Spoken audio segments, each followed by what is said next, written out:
Suasana malam itu di sebuah kos sederhana di kota Malang terasa lebih hidup dari biasanya. Di kamar berukuran 4x5 meter, 5 mahasiswa duduk melingkar di atas tikar lusuh yang sudah menemani banyak pertemuan mereka. Gelas-gelas plastik berisi kopi sachet berjejer di sudut ruangan, aroma mie instan masih tercium samar dari dapur kecil di belakang. Malam itu mereka tidak sedang membicarakan tugas kuliah atau rencana liburan sederhana. Malam itu, mereka membicarakan sesuatu yang jauh lebih besar, sebuah ide nekat yang kelak akan mengubah hidup mereka. Kelima mahasiswa itu adalah Rizal, Bayu, Andika, Seno, dan Bagas. Mereka bukan hanya teman sekelas, melainkan juga tergabung dalam sebuah komunitas pecinta alam kampus. Namun sejujurnya, tidak semua dari mereka punya pengalaman mendaki gunung besar. Rizal, mahasiswa semester 5 jurusan geografi, bisa dibilang otak sekaligus motor penggerak kelompok ini. Ia dikenal ambisius, penuh ide-ide gila, dan tidak mudah ditentang. Rambut ikal berantakan, wajah tirus, dan tatapan tajam membuatnya sering dianggap pemimpin alami. Ia selalu haus akan pencapaian, bukan sekadar ingin mendaki gunung, tetapi ingin meninggalkan jejak yang berbeda. Di samping Rizal duduk Bayu, sahabat karibnya sejak SMA. Bayu adalah tipe orang yang selalu memberi dukungan penuh, meski terkadang tidak berpikir panjang. Tubuhnya lebih kekar dibanding Rizal, kulitnya legam karena sering ikut kegiatan lapangan, dan ia punya sifat optimis yang menular. Kalau Rizal adalah api, Bayu adalah bahan bakarnya, selalu mendukung, selalu menyemangati. Lain halnya dengan Andika, mahasiswa paling pendiam di antara mereka. Kacamata tebal selalu bertengger di wajahnya, tubuh kurus dan gerak-geriknya sering kaku. Ia sebenarnya pintar dan cukup rasional, namun sering dianggap terlalu banyak khawatir.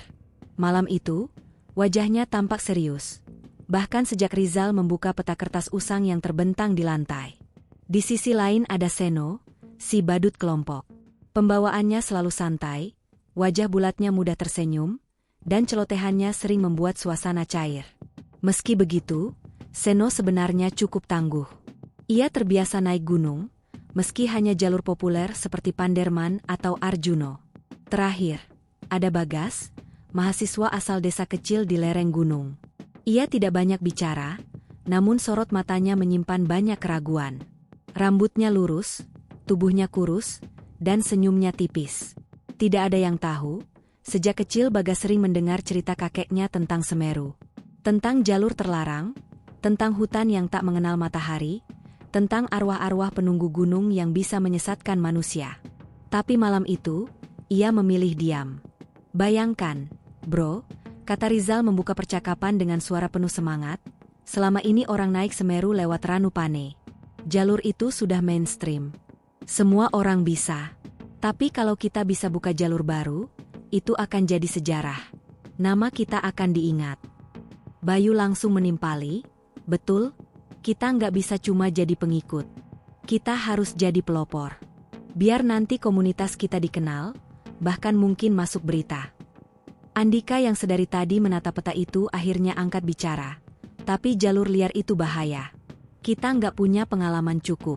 Kalau sampai tersesat gimana? Kita bahkan belum punya GPS, cuma kompas dan peta butut. Rizal menoleh tajam. Kamu ini selalu aja mikir yang jelek-jelek. Justru karena sulit, jalur itu punya nilai. Kalau semua gampang, kita nggak akan beda sama pendaki biasa. Kita mahasiswa, kita harus berani. Seno, yang duduk bersandar di dinding, terkekeh, kalau kita berhasil, mungkin jalur ini bisa dinamai sesuai nama kita. Bayangkan, orang naik Semeru lewat jalur Seno. Ia tertawa terbahak, membuat suasana sedikit cair meski ketegangan masih terasa. Bagas masih terdiam. Di dalam kepalanya, suara kakeknya bergema, ada jalur yang tak boleh dilewati. Sekali masuk, kau bisa berjalan berhari-hari tanpa pernah keluar. Itu bukan jalur manusia. Tapi ia tidak berani mengatakannya. Rizal kembali menunjuk peta. Goresan garis merah ia buat sendiri, menembus sisi timur hutan Semeru. Aku sudah pelajari ini. Jalur ini mengarah ke punggungan yang jarang dilewati. Dari situ kita bisa tembus ke jalur resmi. Percayalah, ini mungkin. Kalau kita berhasil, tambah Bayu, nama kita akan tercatat. Kita bisa jadi legenda. Bayangkan, mahasiswa biasa, tapi berani buka jalur di gunung tertinggi di Jawa. Andika menghela napas panjang. Ia tahu dirinya kalah suara. Seno dan Bayu jelas mendukung Rizal. Bagas tidak bicara, tapi juga tidak menolak. Maka, suara hati kecilnya tenggelam dalam sorak semangat kelompok. Akhirnya, keputusan diambil malam itu. Mereka akan mencoba membuka jalur baru di Semeru. Di luar, angin malam bertiup pelan, menggoyangkan daun pisang di halaman kos. Tidak ada yang menyadari, keputusan yang terdengar penuh semangat itu adalah awal dari sebuah kisah panjang, kisah yang kelak hampir tidak pernah dipublikasikan, demi menjaga nama baik wisata Gunung Semeru. Setelah keputusan bulat diambil malam itu, suasana di kos Rizal berubah. Seolah-olah ide gila itu memberikan energi baru. Keesokan harinya, masing-masing anggota mulai menyiapkan perlengkapan seadanya. Mereka bukan tim ekspedisi profesional dengan sponsor besar, melainkan sekumpulan mahasiswa dengan dompet pas-pasan. Persiapan mereka lebih banyak mengandalkan apa yang sudah ada, ditambah sedikit patungan. Tas carrier usang dikeluarkan dari bawah ranjang. Tenda kecil pinjaman dari komunitas dipastikan masih utuh, meski beberapa talinya sudah aus. Sleeping bag ada yang bolong, ada yang tipis. Untuk makanan, mereka membeli mie instan, roti tawar, biskuit, serta beberapa sachet kopi dan susu. Cukup ini, kan? Jalurnya mungkin cuma butuh 3-4 hari, kata Rizal optimis. Andika memandang tumpukan logistik itu dengan ragu. 3-4 hari kalau lewat jalur resmi. Jalur liar bisa lebih lama. Kita nggak punya perhitungan jelas. Tenang aja, jawab Rizal cepat, aku sudah hitung. Kalau kita hemat, cukup. Kalau kehabisan, hutan ini penuh sumber makanan alami. Ada air, ada buah liar. Bayu menyahut sambil terkekeh, kita kan bukan pramuka yang disuruh bertahan hidup di hutan, bro. Tapi serius, kita kuat kok. Jangan terlalu mikirin yang buruk. Seno, sambil merapikan barang-barangnya, nyeletuk, kalau lapar banget, ya tinggal makan Andika aja. Dia paling kurus, gampang dimasak. Tawa pun pecah, meski Andika hanya menghela napas panjang. Sementara itu, Bagas masih diam. Ia sibuk memeriksa kompas tua peninggalan ayahnya. Jarumnya bergetar pelan, seolah menolak diam.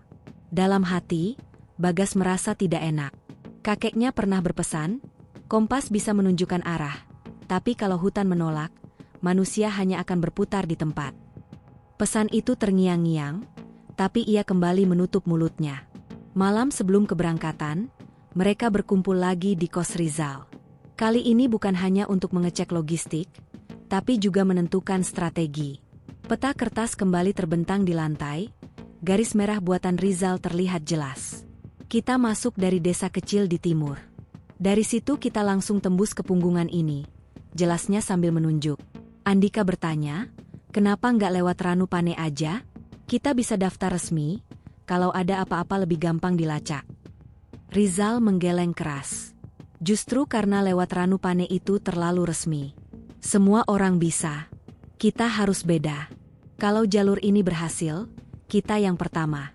Jalur resmi nggak akan mencatat kita, tapi jalur ini akan mencatat nama kita selamanya. Bayu menambahkan, lagi pula, kalau lewat resmi, kita pasti ditolak. Mereka nggak akan kasih izin jalur liar. Jadi lebih baik kita diam-diam. Seno mengangkat bahu. Kalau kita ketahuan, paling cuma dimarahin. Nggak sampai dipenjarakan. Andika tidak puas. Ia mencoba terakhir kali, kalau kita nggak tercatat di pos, siapa yang bakal nyari kita kalau hilang? Suasana tiba-tiba hening. Kalimat itu menancap di kepala semua orang, meski hanya sebentar. Rizal lalu memecahnya, justru itu tantangan kita. Jangan mikir gagal. Kita harus yakin berhasil. Akhirnya, mereka kembali setuju. Masing-masing merapikan barang-barangnya. Ada rasa cemas yang sulit dijelaskan, tapi tertutup oleh semangat kebersamaan. Keesokan paginya, mereka berangkat dari Malang dengan menumpang pick-up sayuran menuju desa kecil di kaki Semeru. Perjalanan ditempuh sekitar 2 jam, melewati jalan berliku dengan pemandangan sawah dan perbukitan. Udara semakin sejuk, pepohonan semakin rapat, dan kabut mulai turun saat mereka memasuki wilayah desa. Sopir pick-up sempat melirik heran ketika melihat 5 anak muda dengan tas carrier besar. "Mau ke Semeru ya? Lewat Ranupane?" tanyanya. Rizal cepat-cepat menjawab, "Iya, Om. Mau ketemu teman di desa dulu." Ia berbohong dengan wajah tenang. Sopir hanya mengangguk, meski tatapannya penuh curiga. "Hati-hati ya. Gunung itu nggak gampang. Jangan macam-macam." Sesampainya di desa, mereka turun dan beristirahat sebentar di warung kecil. Pemilik warung, seorang ibu tua, juga sempat bertanya, "Anak-anak mau naik Semeru? Lewat sini bukan jalur." "Loh?" Bayu hanya tersenyum sambil membayar teh hangat. "Iya, Bu. Cuma main-main ke hutan." Lagi-lagi kebohongan kecil dilontarkan, seolah semua sudah biasa. Setelah itu, mereka berjalan ke arah timur, menuju tepi hutan lebat. Tidak ada pos pendakian, tidak ada catatan keberangkatan, tidak ada saksi resmi.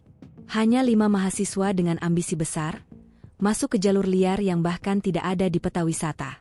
Sebelum benar-benar masuk hutan, Bagas sempat menoleh ke belakang. Dari kejauhan, ia melihat desa kecil yang perlahan tertutup kabut. Hatinya berdebar, ada firasat yang sulit dijelaskan. Ia ingin sekali berkata, "Kita jangan lanjut." Tapi lidahnya keluh. "Gas, ayo jalan," teriak Rizal dari depan. Bagas pun melangkah, mengikuti 4 temannya. Langkah pertama itu, tanpa mereka sadari, adalah pintu masuk menuju 9 hari panjang yang kelak penuh misteri. Matahari masih terang, suara burung masih terdengar. Semuanya tampak biasa. Tapi dalam diam, hutan Semeru seolah menyambut dengan tatapan dingin. Dan sejak saat itu, nama mereka tak pernah tercatat di pos resmi. Tidak ada catatan, tidak ada laporan. Keberangkatan mereka hanya diketahui oleh mereka berlima, dan segelintir orang desa yang melihat sekilas. Kisah ini, dari awalnya saja, sudah dimulai dengan diam-diam. Seperti sebuah rahasia besar yang kelak akan ditutup rapat, demi menjaga nama baik pariwisata Gunung Semeru. Hari pertama perjalanan mereka dimulai dengan wajah-wajah penuh semangat. Matahari pagi menyinari desa kecil di kaki Semeru, udara sejuk menusuk hidung, sementara suara ayam dan gonggongan anjing kampung mengiringi langkah kaki mereka yang semakin menjauh dari rumah-rumah penduduk. Dengan tas carrier besar di punggung, mereka tampak seperti pendaki kebanyakan. Bedanya, mereka tidak menuju pos Ranupane, melainkan menembus jalan setapak kecil di sisi timur desa, jalur yang jarang dilewati orang. "Lihat, peta ini benar. Kita harus terus ke arah barat laut, nanti ketemu Punggungan," kata Rizal sambil menunduk pada peta usang yang digenggamnya. Suaranya penuh keyakinan, seolah-olah ia sudah pernah melewati jalur itu. Bayu berjalan di sampingnya, penuh semangat. Ini baru petualangan. Nggak sabar buat ceritain ke anak-anak komunitas nanti. Kita pasti jadi yang pertama. Di belakang mereka, Seno melangkah santai sambil sesekali bersiul. "Tenang aja, kalau kita nyasar, nanti tinggal aku yang bikin stand-up komedi di tengah hutan. Biar setan juga ketawa." Candaan itu membuat Bayu terbahak. Meski Andika hanya menggeleng, tidak ikut tertawa. Andika sendiri tampak lebih sering menunduk, memperhatikan setiap pijakan kaki. Jalan setapak yang mereka lalui awalnya cukup jelas. Tapi semakin jauh, jalur itu makin samar. Ranting-ranting kering berserakan, semak belukar mulai menutup jalan, dan pohon-pohon tinggi berdiri rapat, menahan cahaya matahari. "Aku nggak yakin jalur ini masih sering dilewati orang," gumamnya lirih. Bagas, yang berjalan paling belakang, hanya diam. Matanya terus memperhatikan sekitar. Ada rasa aneh yang ia rasakan, seperti sedang diawasi. Tapi ia memilih menyimpannya sendiri. Menjelang siang, mereka menemukan sungai kecil dengan air jernih. Mereka berhenti, melepas beban di punggung, dan beristirahat sejenak. Rizal membuka peta, memastikan posisi. "Kita masih di jalur yang benar. Sungai ini ada di peta. Artinya kita tinggal ikuti arus ke atas." Bayu menepuk bahunya. "Keren, bro. Kita benar-benar pionir." Seno, sambil mencelupkan wajah ke air, bergumam, "Pionir atau korban? Kita belum tahu." Ia tertawa lagi, meski tawanya terdengar sedikit getir. Mereka melanjutkan perjalanan. Semakin sore, jalur makin sulit ditembus. Pepohonan besar seakan membentuk dinding hijau yang menjulang. Beberapa kali mereka harus menebas semak dengan golok kecil yang dibawa Rizal. Nafas mulai tersengal, keringat membasahi punggung. Tas carrier yang tadinya terasa ringan, kini seperti berisi batu. Berat banget, sumpah, keluh Bayu sambil berhenti sebentar. Kita baru sehari, tapi rasanya kayak seminggu. Andika menyahut dengan nada masam, makanya aku bilang dari awal, jalur liar itu nggak gampang. Rizal menoleh tajam. Sudahlah, jangan banyak ngeluh. Kalau kamu nggak yakin, kenapa ikut? Andika ingin menjawab, tapi menahan diri. Ia tahu percuma berdebat sekarang. Matahari mulai meredup, dan mereka memutuskan berhenti di sebuah tanah lapang kecil di tepi hutan. Di sana, mereka mendirikan tenda. Malam itu, udara terasa dingin menusuk, meski mereka sudah memakai jaket. Api unggun kecil dinyalakan dengan ranting kering. Sambil menghangatkan diri, mereka bercanda untuk mengusir lelah. Seno mulai membuat lelucon. Kalau jalur ini berhasil dibuka, aku mau namain jalur ini jalur Seno. Biar setiap pendaki harus ingat aku. Bayu langsung menimpali, "Nggak lah, harusnya jalur Rizal. Dia kan yang nekat ngajak."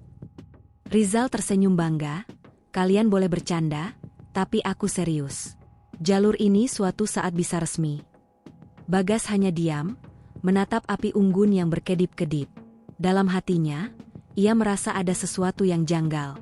Malam itu, ia beberapa kali mendengar suara samar dari dalam hutan, seperti langkah kaki atau bisikan pelan. Ia mencoba mengabaikannya, meyakinkan diri itu hanya suara angin. Sementara itu, Andika tak bisa tidur nyenyak. Ia merasa ada tekanan besar di dadanya. Hutan malam itu terlalu sunyi. Bahkan jangkrik pun jarang bersuara. Hanya desiran angin dan gemerisik daun yang terdengar. Pagi harinya, mereka melanjutkan perjalanan. Jalur semakin menanjak, akar-akar pohon melintang di tanah, membuat mereka harus memanjat seperti anak-anak kecil. Sesekali, mereka harus saling membantu menarik tangan satu sama lain. "Ini baru pendakian beneran," kata Bayu dengan nafas terengah. "Bukan jalur turis kayak Ranupane." Namun, Andika kembali mengingatkan, kalau jalur turis itu aman. Ini jalur liar, dan aku nggak yakin kita bisa keluar dengan selamat kalau terus nekat. Rizal tidak peduli. Dengan penuh percaya diri, ia terus berjalan di depan, seolah tak ada rasa takut sama sekali. Hari kedua, semangat mereka mulai berkurang. Rasa lelah mulai menggerogoti, makanan ringan cepat habis, dan jalur semakin sulit. Tapi Rizal tetap memimpin, dan Bayu terus mendukung. Seno masih mencoba bercanda, meski tawanya makin jarang. Mereka belum sadar bahwa setiap langkah kaki membawa mereka semakin jauh dari jalur kehidupan, masuk lebih dalam ke jantung hutan Semeru yang jarang disentuh manusia. Sore itu, ketika matahari hampir tenggelam, mereka berhenti di sebuah bukit kecil. Dari sana, pemandangan hutan hijau membentang luas, tak ada tanda-tanda jalur manusia. Semuanya murni belantara. "Ini luar biasa," kata Rizal sambil menatap jauh. "Kita benar-benar orang pertama yang ada di sini." Namun Bagas bergumam pelan, hampir tak terdengar, "Atau mungkin kita bukan orang pertama. Kita cuma orang yang berani masuk ke wilayah yang seharusnya bukan untuk manusia." Tidak ada yang menanggapi ucapannya. Malam itu, mereka kembali mendirikan tenda, dengan rasa lelah dan tubuh pegal. Api unggun kembali menyala, namun kali ini tak banyak obrolan. Masing-masing larut dalam pikirannya sendiri. Hanya satu hal yang pasti, mereka sudah terlalu jauh untuk kembali. Dan sejak hari itu, langkah kaki mereka mulai terasa berat. Semangat awal perlahan terkikis oleh kenyataan jalur liar yang ganas. Tapi mereka tetap berjalan, tanpa tahu apa yang menanti di hari-hari berikutnya. Hari ketiga pendakian dimulai dengan kabut tebal yang menyelimuti hutan. Udara dingin menusuk sampai ke tulang, dan embun menetes dari daun-daun lebat, jatuh mengenai jaket mereka yang mulai lembab. Rizal, masih dengan keyakinannya, membuka peta lusuhnya lagi. Tapi kali ini, raut wajahnya tak seoptimis sebelumnya. "Seharusnya kita sudah nemu punggungan ini," katanya pelan sambil menunjuk titik di peta. Alisnya berkerut, matanya bolak-balik menatap antara peta dan jalur hutan yang tampak sama saja ke segala arah. Andika menghela napas panjang. Aku udah bilang dari awal, jalur ini nggak jelas. Peta ini pun kayaknya bukan buat navigasi detail. Bayu mencoba menengahi, ya udah, tenang dulu. Kita ikuti insting Rizal aja. Dari kemarin juga aman kan? Namun Seno menimpali dengan nada getir, aman dari kemarin? Aku rasa kita udah muter-muter di sini. Ia menunjuk bekas pohon besar yang kulitnya tergores. Lihat, itu kan yang kemarin kita lewati. Semua menoleh ke arah pohon besar itu. Benar saja, goresan di batangnya mirip dengan bekas yang Seno buat kemarin sore, sekadar iseng menggoreskan golok. Suasana mendadak hening.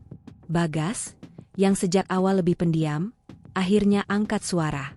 Kalau kita terus nyoba buka jalur tanpa arah, kita bisa kehabisan tenaga. Mungkin lebih baik balik. Namun Rizal cepat memotong. Balik kemana? Kita udah 3 hari jalan. Balik pun kita nggak yakin jalannya yang mana. Suaranya terdengar keras, tapi di balik itu ada kegelisahan yang ia sembunyikan. Mereka melanjutkan perjalanan dengan langkah yang lebih berat. Jalur semakin menanjak, akar-akar pohon membuat pijakan licin, dan tanah lembab penuh lumut. Perbekalan mulai berkurang drastis. Nasi bungkus yang dibawa dari desa sudah habis sejak hari kedua, dan kini mereka hanya mengandalkan mie instan serta biskuit. Saat istirahat siang, Bayu membuka carrier-nya dan mengeluarkan 2 bungkus mie instan. Cuma tinggal segini, kalau kita makan 3 kali sehari, paling cukup sampai 2 hari lagi. Andika langsung merespon, itu artinya kita harus hemat. Cukup sekali sehari. Seno yang biasanya bercanda kini hanya terdiam. Lapar dan lelah membuat candaan sulit keluar. Ia hanya menatap mie instan itu dengan wajah muram. Malam keempat, hujan deras mengguyur. Tenda yang mereka pasang tidak cukup kuat menahan air, sehingga sebagian lantai tenda basah kuyup. Mereka meringkuk, kedinginan, sambil mendengar suara petir bergemuruh di kejauhan. Api unggun tak bisa dinyalakan karena semua ranting basah. Andika menggigil hebat, suaranya bergetar, kalau begini terus, kita bisa mati kedinginan. Rizal berusaha menenangkan, meski nada suaranya sendiri bergetar, besok kita pasti nemu jalur. Pasti. Tapi di dalam hati, bahkan Rizal mulai ragu. Hari kelima, mereka berjalan tanpa arah jelas. Peta tak lagi berguna, kompas pun tak memberi kepastian karena hutan terasa sama saja ke segala arah. Setiap mereka mencoba naik ke tempat lebih tinggi, kabut menutupi pandangan. Setiap mencoba menurun, mereka hanya sampai di lembah dengan sungai berarus deras. Ini kayak labirin, keluh Seno. Bayu mencoba tertawa kecil, tapi terdengar dipaksakan. Labirin Semeru. Andika mulai kehilangan kesabaran. Sudah cukup. Kita nggak bisa terus ikut Rizal. Kita harus cari cara lain. Pertengkaran hampir pecah. Rizal merasa dipersalahkan, Andika merasa sejak awal sudah memperingatkan. Bayu bingung menengahi, Seno kelelahan, dan Bagas masih diam, tapi wajahnya semakin muram, seperti menyimpan firasat buruk. Hari ke-6, perbekalan benar-benar menipis. Mereka mulai menghitung sisa makanan.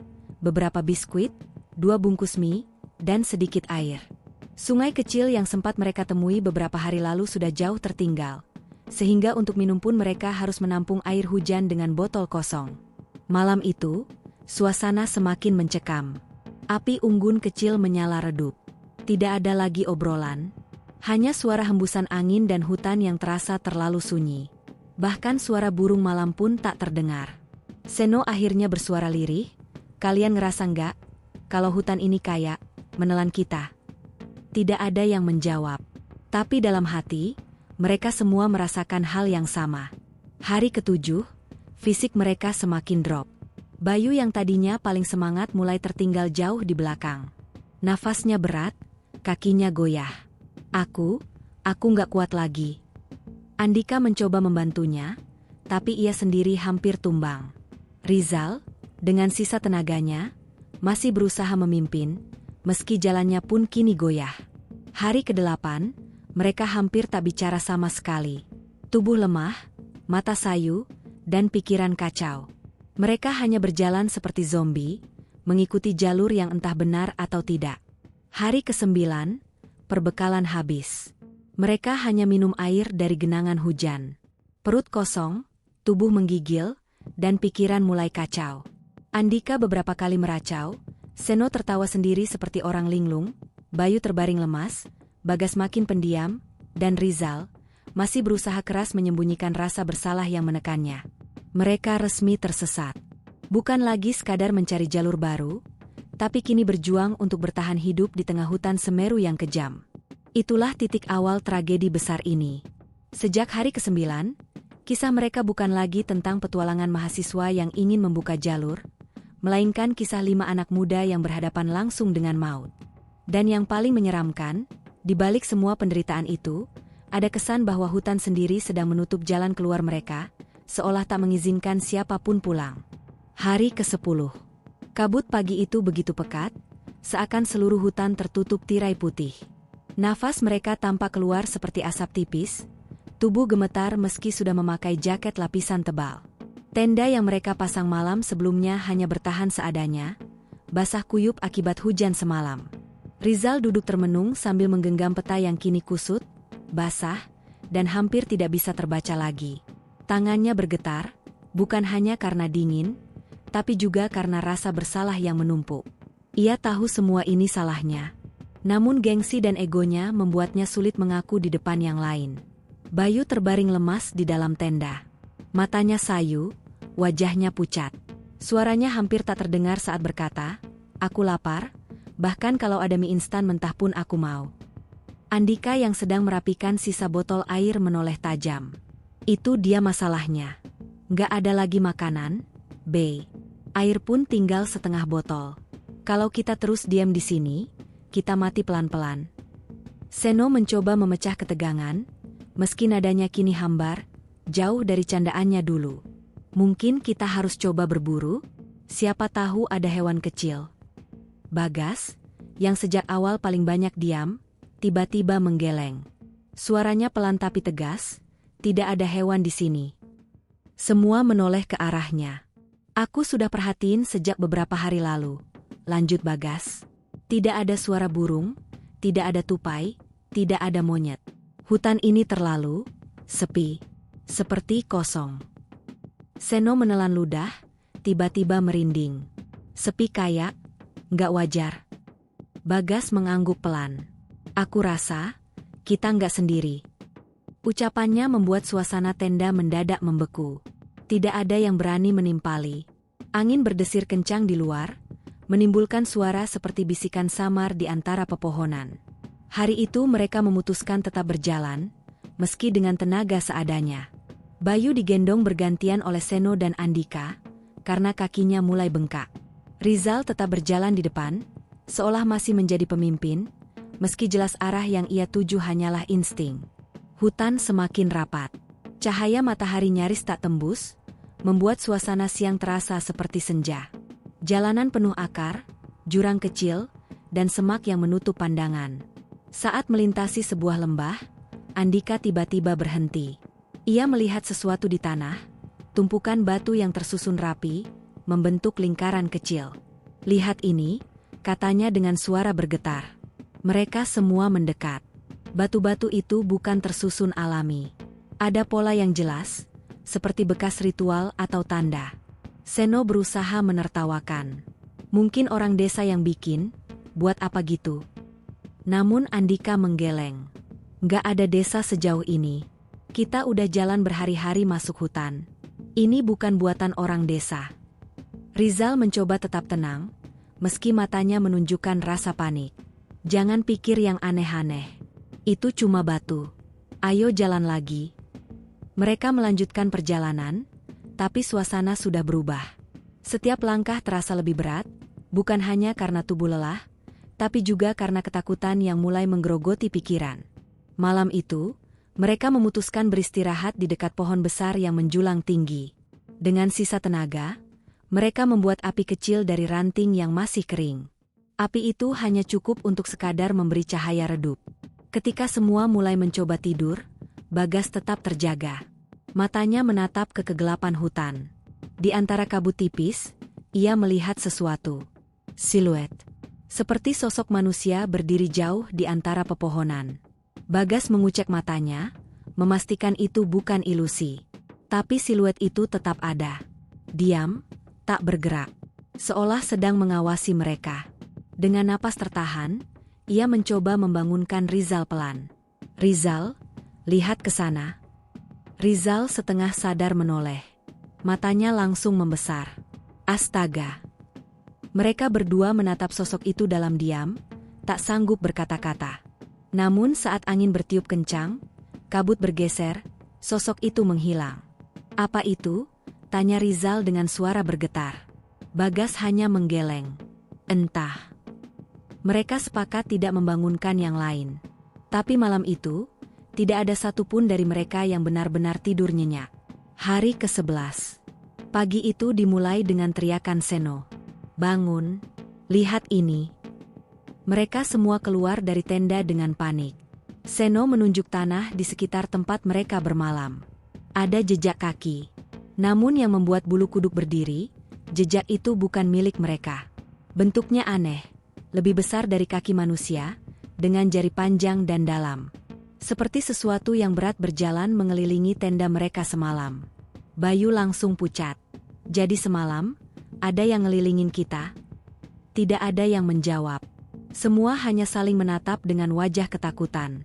Andika akhirnya bersuara, kita harus keluar dari hutan ini sekarang juga. Apapun caranya. Kalau enggak, kita enggak akan pulang. Rizal masih mencoba berpura-pura kuat. Tenang dulu, jangan panik. Kita pasti bisa cari jalan. Namun kali ini, suaranya terdengar kosong. Bahkan ia sendiri tahu, jalan keluar semakin mustahil. Hari-hari berikutnya, bukan hanya rasa lapar dan lelah yang mereka lawan, tapi juga rasa takut yang semakin menghantui. Setiap malam ada suara-suara aneh, bisikan samar, ranting patah, atau langkah kaki yang tidak terlihat siapa pemiliknya. Beberapa kali Bayu terbangun sambil berteriak, mengaku melihat bayangan di dekat tenda.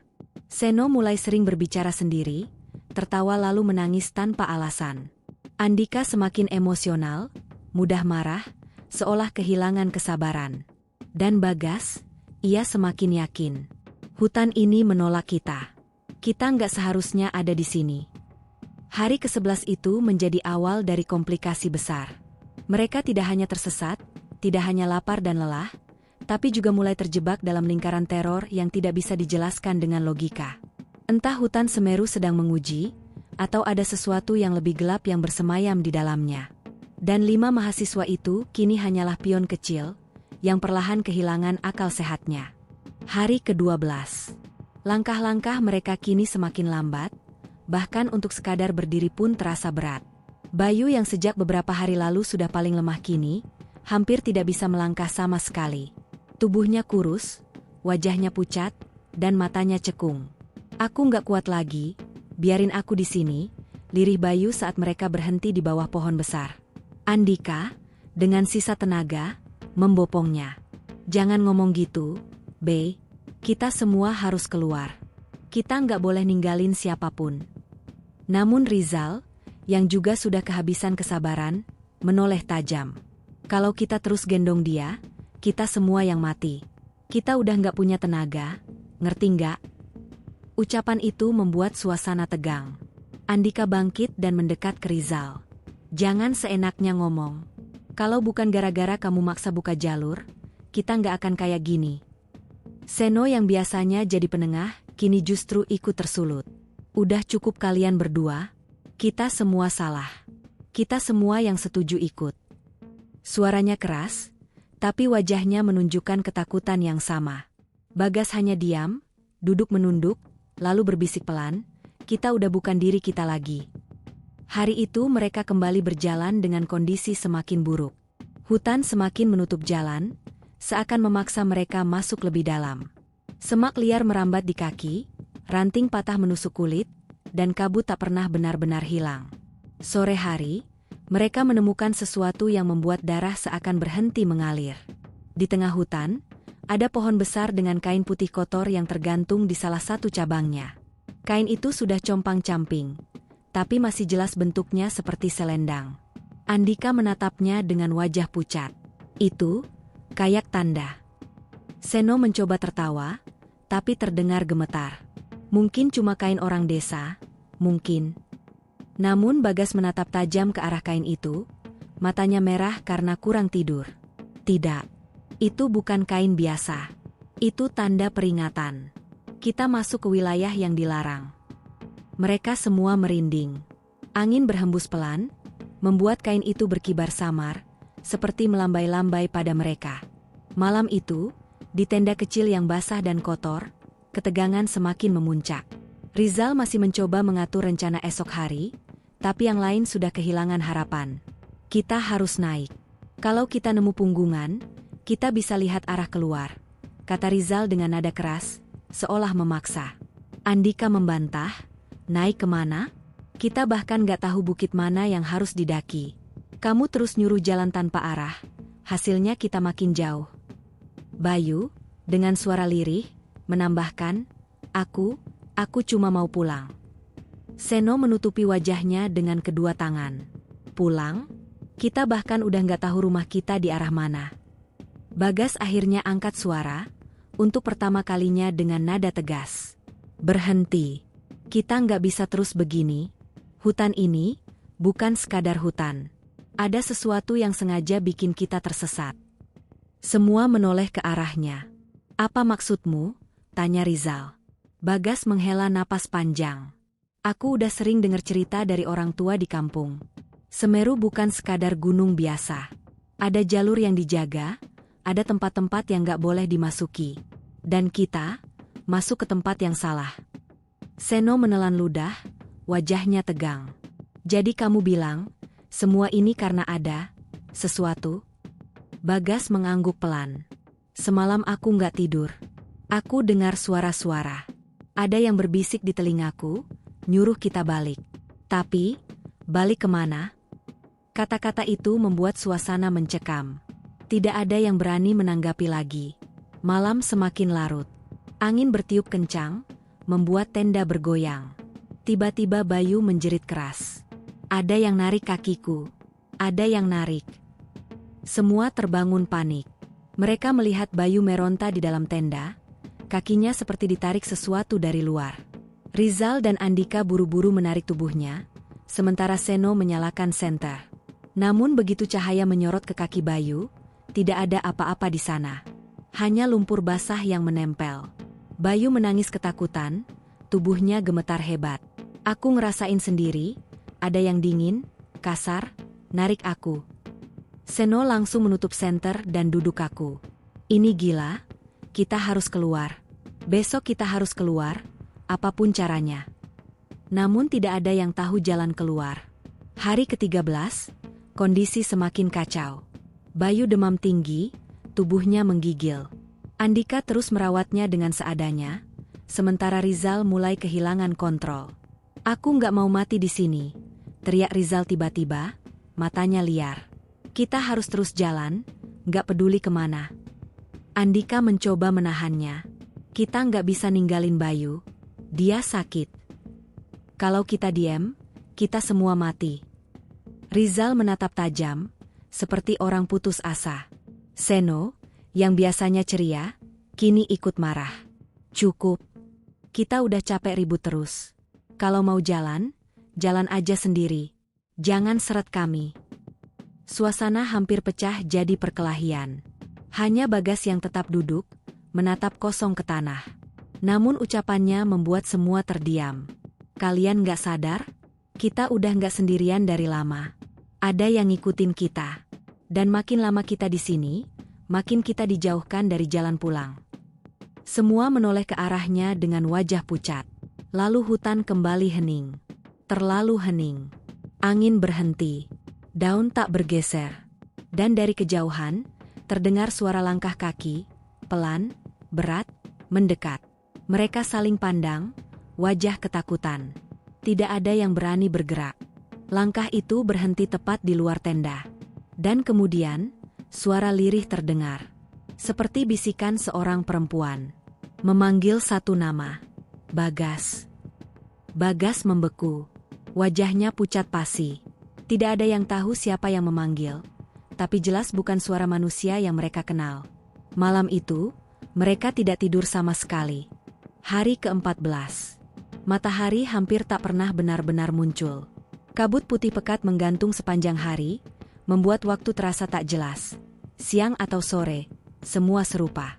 Nafas mereka berat, tubuh kian kurus, dan rasa lapar membuat pikiran berhalusinasi. Bayu tergeletak di tanah, tubuhnya panas membara, wajah pucat, bibir pecah-pecah. Andika berusaha keras menahannya tetap sadar, memberi sedikit air dari botol terakhir. "Minum dulu, B, tahan sebentar lagi," bisiknya. Bayu hanya bergumam lemah. "Aku mau pulang, mau ketemu ibu." Kalimat itu membuat hati Andika tercekat. Ia ingin berjanji semuanya akan baik-baik saja, tapi ia sendiri sudah tidak yakin. Rizal berjalan mondar-mandir tak karuan. Matanya merah, rambut berantakan, wajahnya penuh amarah. "Kalau kita terus diam di sini, kita semua mati. Kita harus jalan sekarang." Andika menoleh tajam. "Dia nggak bisa jalan. Rizal, kamu nggak lihat? Kalau begitu kita tinggal dia," teriak Rizal tanpa berpikir. Seno langsung mendorongnya ke tanah. "Kamu gila? Kita nggak bisa ninggalin siapapun." Rizal bangkit, menatap Seno dengan mata liar. "Kalau kamu mau mati sia-sia, silakan. Aku nggak mau mati di sini." Pertengkaran itu hampir berubah jadi perkelahian. Bagas akhirnya berdiri, wajahnya pucat tapi suaranya tegas. "Berhenti." Semua menoleh. "Kalian nggak lihat? Hutan ini sudah menelan kita. Semakin kita ribut, semakin kita terjebak." Kata-kata itu membuat suasana hening. Hanya suara napas terengah dan isak kecil Bayu yang terdengar. Malam itu, mereka memutuskan tetap tinggal. Namun ketakutan makin menjadi-jadi. Api unggun kecil kembali dinyalakan, meski ranting basah membuatnya cepat padam. Di tengah malam, suara aneh terdengar lagi. Langkah-langkah berat berputar mengelilingi mereka. Kadang berhenti, lalu muncul lagi dari arah lain. Andika menggenggam bahu Bayu erat-erat, tubuhnya gemetar. Kenapa mereka selalu datang waktu malam? Seno menutup telinga, berusaha tak mendengar, tapi percuma. Bisikan itu semakin jelas. Suara perempuan. Suara anak-anak tertawa lirih. Lalu suara tangisan panjang, melengking di kejauhan. Bagas menatap kosong ke kegelapan, wajahnya pucat pasi. Mereka makin dekat. Rizal, yang biasanya keras kepala, kini gemetar hebat. "Siapa? Siapa mereka?" Tidak ada jawaban. Menjelang dini hari, kejadian mengerikan terjadi. Bayu, yang demam tinggi, tiba-tiba bangun dengan mata terbuka lebar. Wajahnya kosong, bibirnya bergerak-gerak tanpa suara. Andika panik. "Bayu, kamu kenapa?" Namun Bayu berdiri perlahan, seperti orang kesurupan. Ia berjalan keluar tenda dengan langkah kaku. Rizal mencoba menahannya. "Hei, jangan keluar." Tapi Bayu justru menepisnya dengan kekuatan yang tak masuk akal. Tubuh kurus lemah itu tiba-tiba bisa mendorong Rizal sampai terjatuh. Seno berteriak. "Astaga, dia kerasukan." Mereka semua berlari mengejar Bayu yang berjalan menuju hutan gelap. Namun langkahnya cepat, jauh lebih cepat daripada kondisi tubuhnya sebelumnya. "Bayu, berhenti. Itu bukan kamu," teriak Andika dengan suara parau. Tapi Bayu terus melangkah, menembus kabut, menuju arah jurang kecil. Bagas melihatnya paling jelas. Ada sosok samar di depan Bayu, siluet perempuan berambut panjang, melambai seolah memanggil. "Jangan ikuti dia," teriak Bagas keras. Namun terlambat. Bayu melangkah ke depan, dan tubuhnya terperosok ke dalam jurang yang dalam, lenyap ditelan kegelapan. Semua terdiam, shock, tak percaya dengan apa yang baru mereka saksikan. Andika menjerit histeris, berusaha turun, tapi Seno menahannya. "Kamu mau mati juga? Itu jurang dalam." Andika menangis, wajahnya hancur. "Dia sahabat kita. Kita nggak bisa biarin dia begitu aja." Namun Rizal, dengan suara gemetar, hanya berkata, "Dia sudah hilang. kita nggak bisa nolong. Malam itu mereka bertiga hanya duduk terdiam, tubuh gemetar, wajah pucat. Bayu, sahabat mereka, telah menjadi korban pertama. Dan yang paling menakutkan, mereka semua tahu, Bayu tidak jatuh karena kakinya terpeleset. Ia ditarik, dipanggil, diseret oleh sesuatu yang tak kasat mata. Hari ke-15, suasana benar-benar hancur. Tidak ada lagi semangat, tidak ada lagi tawa. Seno duduk menatap kosong, sesekali tertawa sendiri lalu menangis. Andika masih syok, matanya bengkak karena menangis semalaman. Rizal berusaha menyembunyikan rasa bersalah, tapi jelas wajahnya kacau, penuh rasa takut. Bagas, satu-satunya yang masih tampak sedikit tenang, hanya berbisik lirih, Bayu bukan yang terakhir. Kalau kita nggak segera keluar, satu persatu dari kita akan menyusul. Kata-kata itu menghantam mereka semua. Untuk pertama kalinya, mereka benar-benar sadar. Ini bukan lagi sekadar tersesat. Ini perburuan. Mereka bukan hanya tersesat di hutan. Mereka sedang diburu oleh sesuatu yang tak ingin mereka kembali. Dan malam berikutnya, ketakutan itu terbukti lagi. Ketika api unggun hampir padam, suara langkah muncul lagi. Kali ini lebih banyak, lebih cepat. Seperti puluhan orang berlarian di sekitar tenda. Seno menutup telinga, menjerit, "Berhenti, berhenti. Aku nggak tahan lagi." Andika memeluk lutut, menggigil ketakutan. Rizal menggenggam golok kecil di tangannya, siap melawan meski tahu percuma. Bagas menatap keluar tenda, wajahnya semakin pucat. Mereka sudah semakin dekat. Kita harus siap. Besok, mungkin ada lagi yang hilang.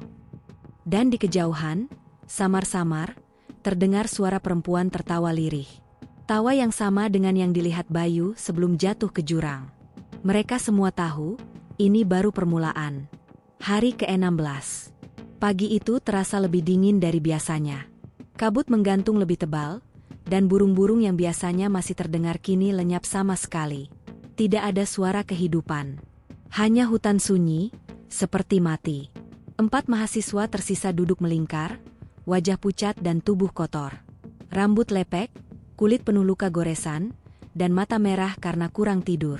Kepergian Bayu masih membekas kuat, terutama bagi Andika. Ia duduk memeluk lutut, menatap kosong. Sesekali bibirnya bergetar seperti ingin bicara, namun tak ada suara yang keluar. Seno, yang biasanya optimis, kini mulai kehilangan akal. Ia tertawa kecil, menepuk-nepuk tanah sambil bergumam, "Bayu masih di sini, aku dengar suaranya, dia manggil aku." Bagas langsung menepuk pundaknya keras. "Berhenti, Sen. Itu bukan Bayu." Namun Seno menoleh, matanya merah dan kosong. "Kamu nggak dengar? Dia barusan bilang namaku. Dia butuh kita." Rizal mulai panik. "Kita nggak bisa terus kayak gini. Kalau kita diam, kita semua bakal nyusul Bayu. Aku bilang dari dulu, kita harus jalan." "Jalan kemana? Hah?" Bagas membentak keras. "Kamu pikir kita nggak berusaha? Jalur semua sama, muter-muter. Kita cuma dipermainkan hutan ini." Hening. Hanya suara napas berat mereka yang tersisa. Menjelang siang, mereka akhirnya memutuskan untuk bergerak. Bukan karena yakin pada arah, melainkan karena jika tetap diam, mereka bisa mati perlahan. Bagas memimpin di depan, Rizal di belakang, Andika dan Seno berjalan di tengah. Namun langkah mereka terasa semakin berat. Hutan seperti makin rapat, jalur makin menutup. Akar-akar pohon seperti sengaja melintang untuk menghalangi, dan setiap kali mereka coba menebas ranting, bunyi gema aneh terdengar, seperti hutan merespon. "Ini nggak wajar," gumam Andika dengan suara parau. Setelah berjam-jam berjalan, mereka sampai di sebuah tanah lapang kecil, dikelilingi tebing. Anehnya, tempat itu seperti bekas perkemahan lama, ada sisa api unggun hangus dan sobekan kain. Seno menatapnya lekat-lekat. "Kalian lihat ini? Ada yang pernah kemah di sini." Bagas menggeleng pelan. "Atau mungkin, mereka juga tersesat, seperti kita." Rizal meraba kain lusuh itu, lalu wajahnya tiba-tiba berubah pucat. "Ini, jasad." Benar saja. Di balik semak, Mereka menemukan kerangka manusia tertutup tanah. Pakaian masih melekat, meski hancur dimakan waktu. Sisa sepatu, tas robek, dan tulang belulang berceceran. Andika menjerit kecil, tubuhnya mundur. Astaga, jadi kita bukan yang pertama. Bagas menatap hening ke kerangka itu. Dalam hati ia tahu, bisa saja mereka akan bernasib sama. Malam kembali datang. Mereka tak punya tenaga untuk jalan lebih jauh, jadi memutuskan bermalam di dekat lapangan itu. Api unggun kembali dinyalakan, meski ranting basah membuat asap lebih banyak daripada api. Dan disitulah teror kembali datang. Awalnya hanya suara langkah di kejauhan. Lalu disusul bisikan lirih. "Seno, sini, aku kedinginan." Seno mendongak kaget. Itu suara Bayu. Sangat jelas, sangat dekat. Andika langsung panik. "Jangan dengerin, itu bukan dia." Namun Seno berdiri, wajahnya kosong. "Dia butuh aku, dia sendirian di bawah sana." "Sen, jangan." Bagas berusaha menariknya, tapi Seno menepis keras dan berlari ke arah semak. Teriakan keras terdengar, lalu sunyi. Mereka bertiga mengejar, namun yang mereka temukan hanyalah tanah basah yang penuh jejak kaki Seno, menghilang begitu saja di tepi jurang lain. Andika menutup mulutnya, menahan teriakan. Astaga, dia juga hilang. Bagas hanya bisa menatap kosong ke kegelapan, wajahnya penuh ketakutan bercampur keputusasaan. Dua sahabat sudah hilang, satu demi satu ditelan hutan. Hari ke-17. Tinggal mereka bertiga. Andika semakin rapuh. Ia jarang bicara, lebih banyak menangis pelan atau melamun. Rizal, meski berusaha keras menyembunyikan rasa takut, kini terlihat benar-benar kalut. Ia mengeluh, marah-marah, bahkan hampir menyerang Bagas karena menolak berjalan tanpa arah lagi. "Kamu mau kita diam sampai mati, Gas?" Rizal membentak. Bagas hanya menjawab dengan suara lelah. "Kalau kita terus jalan tanpa tujuan, kita mati lebih cepat." Rizal mendengus kasar, lalu berjalan sendiri ke arah lain. "Andika, ayo ikut aku. Jangan dengerin dia," teriak Rizal. Namun Andika hanya menggeleng, wajahnya penuh air mata. "Aku nggak kuat lagi." Rizal melotot, lalu dengan marah meninggalkan mereka. Langkahnya bergema, semakin jauh ditelan kabut. Bagas mencoba mengejarnya, tapi suara Rizal hilang begitu saja. Hanya hening yang tersisa. Andika menatap Bagas dengan mata kosong. "Dia juga hilang, kan?" Bagas tak menjawab. Ia hanya tahu, kini tinggal mereka berdua. Malam ke-18. Tinggal Andika dan Bagas yang bersembunyi di balik tenda robek. Api unggun hampir padam. Hujan gerimis turun, membuat udara semakin dingin. Andika terisak. "Aku nggak mau mati di sini, Gas, aku takut." Bagas merangkulnya erat, berusaha menenangkan meski hatinya sendiri hancur. "Tenang, kita akan keluar, pasti ada jalan." Namun saat itu, suara tawa lirih terdengar lagi. Kali ini lebih jelas, lebih dekat, seperti berbisik tepat di telinga mereka. Andika menjerit histeris, menutup telinga. "Pergi, pergi." Bagas memeluknya semakin erat, matanya menatap gelap hutan. Dalam hati ia tahu, mereka tak lagi sekadar tersesat. Mereka sedang dikepung, diburu, dan hanya tinggal menunggu giliran siapa yang akan diambil berikutnya. Hari ke-19. Kabut pagi begitu tebal, hingga jarak pandang hanya beberapa langkah. Pohon-pohon raksasa menjulang. Sunyi, seolah menjadi saksi bisu penderitaan mereka. Andika terbaring lemah di tanah basah, tubuhnya menggigil hebat. Nafasnya pendek-pendek, bibir membiru. Ia hampir tak mampu bergerak. "Gas," suaranya lirih, nyaris tak terdengar. "Aku nggak kuat lagi." Bagas, dengan tubuh sama rapuhnya, mencoba menopang sahabatnya itu. Matanya cekung, wajah kotor, tapi masih berusaha tegar. "Kamu harus kuat, Dik. Sedikit lagi, kita pasti keluar." Namun dalam hatinya, Bagas tahu ia hanya menghibur. Harapan sudah tipis. Mereka sudah kehilangan 3 teman, makanan tak ada, air hanya menetes dari lumut. Tubuh mereka seperti tinggal kulit membungkus tulang. Hari itu mereka memutuskan tetap diam di tempat, terlalu lemah untuk berjalan. Mereka duduk di dekat api kecil yang menyala redup, berusaha menghangatkan tubuh. Hening panjang mendominasi, hanya diselingi suara napas berat. Hingga tiba-tiba Andika bergumam pelan. "Apa menurutmu, kita memang gak diizinkan pulang?" Bagas menoleh. "Apa maksudmu?" Andika menatap ke arah kabut, matanya kosong.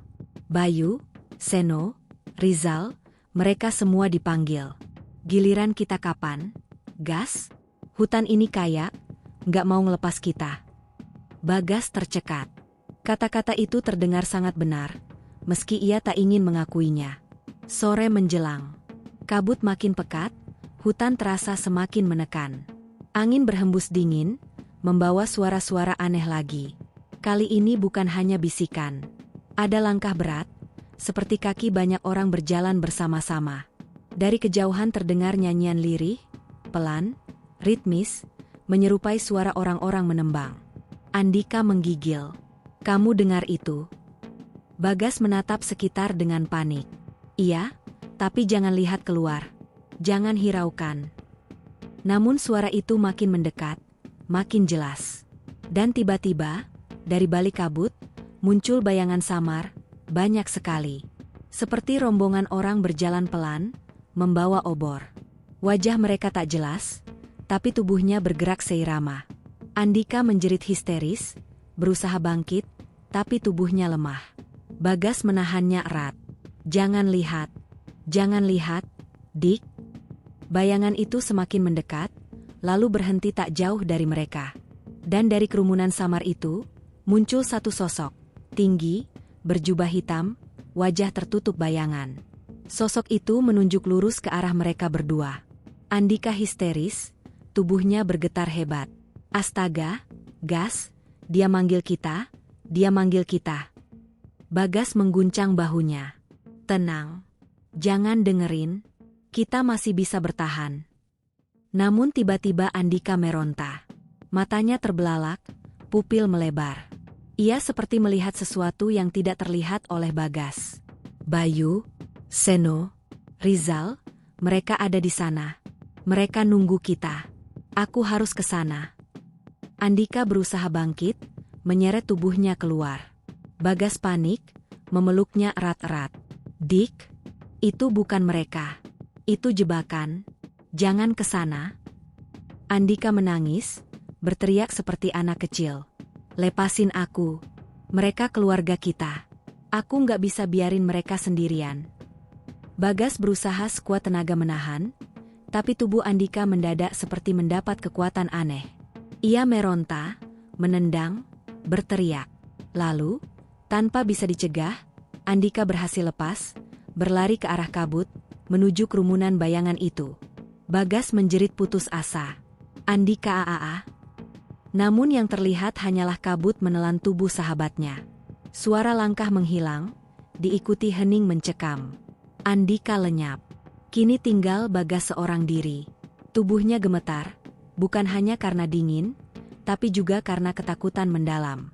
Air matanya mengalir deras. "Tuhan, kenapa harus aku yang tersisa? Kenapa aku sendirian?"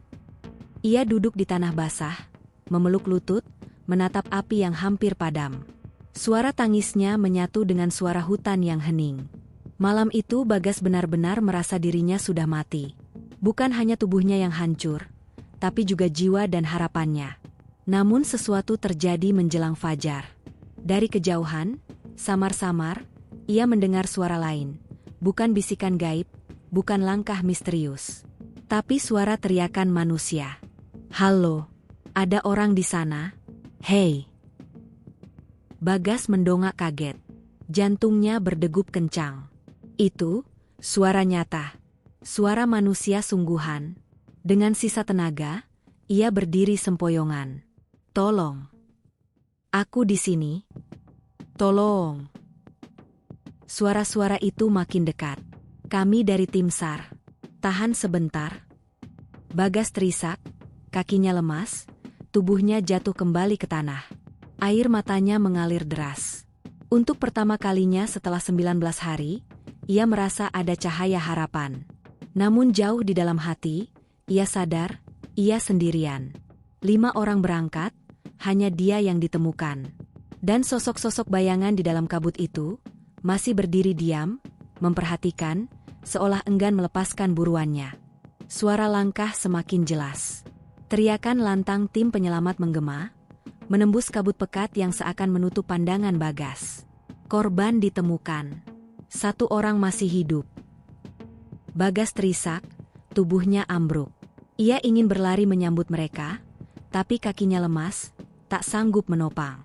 Sejenak, ia sempat ragu. Apakah ini nyata atau hanya tipuan hutan lagi? Namun kali ini, yang muncul benar-benar sosok manusia. Rompi oranye tim SAR, membawa senter dan tandu. Salah satu dari mereka segera berjongkok di samping Bagas. Ya Tuhan, dia masih hidup. Cepat, kasih minum. Seteguk air menetes ke bibir Bagas. Rasanya seperti keajaiban. Ia menggigil, air mata bercucuran. Tolong, teman-temanku, Bayu, Seno, Rizal, Andika, mereka ada di sini. Tim SAR saling pandang. Salah seorang anggotanya menggeleng pelan. Kami nggak temukan siapa-siapa, nak, hanya kamu. Bagas meronta, memaksa bangun. Enggak, mereka ada. Mereka dipanggil. Mereka dibawa sama sesuatu. Tubuhnya ditahan dengan lembut, lalu diangkat ke tandu. Tenang dulu, kamu sudah selamat. Perjalanan turun gunung sangat berat. Kabut pekat membuat jarak pandang sempit, dan hutan terasa jauh lebih menyeramkan dibanding biasanya. Beberapa anggota SAR bahkan mengaku mendengar suara-suara aneh selama proses evakuasi. Namun mereka tak berani bicara banyak. Fokus mereka hanya satu, membawa Bagas keluar dengan selamat. Bagas, yang terbaring di tandu, setengah sadar, berulang kali bergumam. Jangan tinggalkan aku sendirian, mereka masih di sini, mereka nunggu aku. Sesekali ia menjerit, matanya melotot seolah melihat sosok tak kasat mata. Itu mereka. Jangan biarkan mereka mendekat. Jangan. Oh. Para relawan hanya bisa saling berpandangan, ngeri mendengar jeritan itu di tengah hutan sunyi. Butuh 2 hari penuh, hingga mereka tiba di pos Ranupane. Bagas langsung dilarikan ke rumah sakit di Malang. Kondisinya sangat kritis. Dehidrasi parah, luka di seluruh tubuh, serta trauma psikologis mendalam. Kabar tentang penemuannya segera sampai ke keluarga. Namun anehnya, tidak ada media yang meliput. Tidak ada berita besar di televisi maupun surat kabar. Semua seakan ditutupi. Di ruang perawatan, Bagas sempat sadar. Ia dikelilingi keluarganya, beberapa anggota SAR, serta seorang pria berpakaian rapi yang tampak seperti pejabat. Pria itu menatapnya serius. Nak, kamu harus istirahat. Kamu selamat, itu yang penting. Tentang teman-temanmu, mungkin mereka sudah. Belum sempat ia melanjutkan, Bagas memotong dengan suara serak. Tidak. Mereka tidak mati. Mereka dibawa. Aku lihat mereka, aku dengar suara mereka. Ruangan hening. Beberapa orang saling pandang, lalu pejabat itu mendekat, berbicara pelan namun tegas. Kamu harus simpan cerita itu sendiri. Jangan bicara ke siapapun, mengerti? Bagas menatapnya lemah. Kenapa? Orang harus tahu. Tidak. Suara itu dingin. Kalau orang tahu, pariwisata Semeru hancur. Banyak orang bergantung hidup dari sana. Jadi, demi kebaikan semua, diamlah. Air mata Bagas mengalir. Ia ingin berteriak, ingin menolak. Tapi tubuhnya lemah, dan pikirannya kabur. Akhirnya ia hanya menangis, tak sanggup melawan. Malam hari, ketika semua sudah pulang, Bagas kembali terbangun. Tubuhnya masih sakit, namun pikirannya penuh bayangan mengerikan. Di sudut kamar, ia melihat sesuatu. Samar-samar, ada sosok berdiri. Bayu, dengan wajah pucat, menatapnya kosong. Bagas, suaranya lirih, serak. Bagas tercekat, tubuhnya kaku. Bayu? Tiba-tiba, sosok itu lenyap. Hanya kabut tipis yang menyusup lewat jendela rumah sakit. Bagas menutup wajahnya dengan tangan, tubuhnya bergetar hebat. Ia tahu, meski sudah keluar dari hutan, teror itu belum berakhir. Setelah pertemuannya dengan Rani, hidup Bagas berubah semakin rumit. Di satu sisi, ia menemukan seseorang yang percaya padanya, mau mendengar tanpa menghakimi. Di sisi lain, teror semakin nyata. Suara-suara gaib lebih sering terdengar, dan bayangan teman-temannya semakin sering menampakkan diri. Rani berjanji akan menyelidiki lebih jauh. Ia membawa catatan, peta jalur resmi, serta beberapa dokumen yang ia dapat secara diam-diam. Ada laporan hilangnya pendaki lain. "Mas," bisiknya suatu malam di kamar rumah sakit. Tapi semuanya dihapus dari arsip publik. Hanya orang dalam yang tahu. Bagas terdiam. "Jadi bukan cuma kami?" Rani mengangguk tegas. "Bukan cuma kalian. Ada yang sengaja menutup rapat semua kasus. Demi citra wisata. Tapi, jumlahnya banyak sekali." Bagas merasa dadanya sesak. Rasanya seperti ada beban baru menghimpitnya. Semua bisikan gaib yang ia dengar seakan menuntut. "Ceritakan. Bongkar. Jangan biarkan kami terkubur dalam diam." Namun keesokan harinya, sesuatu terjadi. Seorang perawat yang biasa menjaga Bagas ditemukan pingsan di lorong rumah sakit. Mulutnya komat-kamit, tubuhnya kaku, matanya terbuka tapi kosong. Saat siuman, ia menjerit histeris.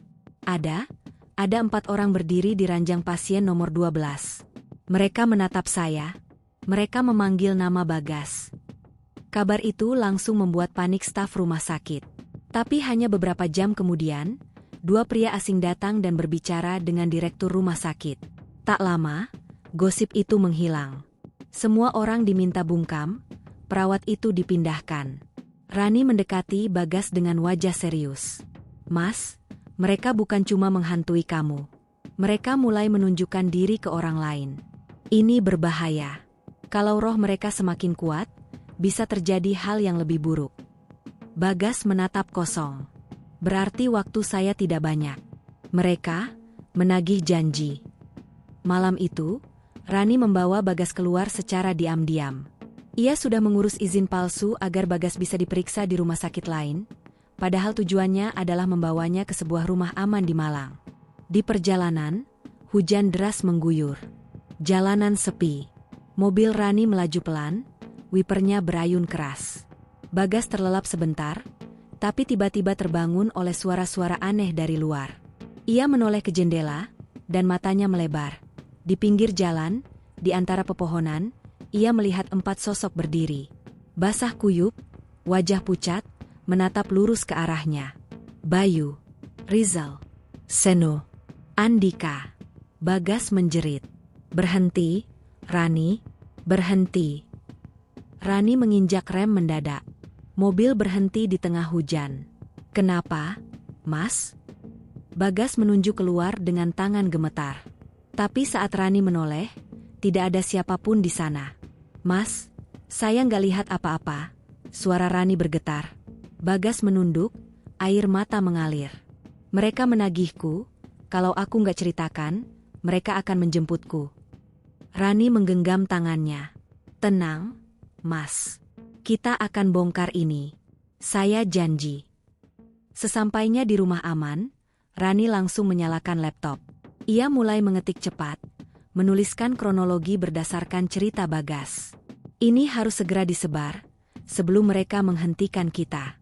Kalau berita ini sampai keluar, nggak ada yang bisa menutupinya lagi." Bagas duduk di kursi, tubuhnya gemetar. Di kepalanya, suara-suara itu semakin jelas. "Cepat, Bagas, ceritakan." Rani terus mengetik, tapi tiba-tiba listrik padam. Gelap gulita. "Mas?" Suara Rani panik. Bagas menoleh ke sekeliling. Ia bisa melihat, meski dalam gelap. 4 sosok itu berdiri di belakang Rani, samar tapi nyata. "Rani, di belakangmu," suara Bagas parau. Rani menoleh cepat. Tidak ada apa-apa. Tapi udara mendadak dingin menusuk. Jendela bergetar, angin menderu, dan suara langkah kaki berat terdengar di lantai atas. Padahal rumah itu seharusnya kosong. Tiba-tiba pintu depan terbuka keras. Dua pria bersetelan gelap masuk, wajah mereka penuh ancaman. Cukup. Hentikan sekarang. Serahkan semua catatanmu.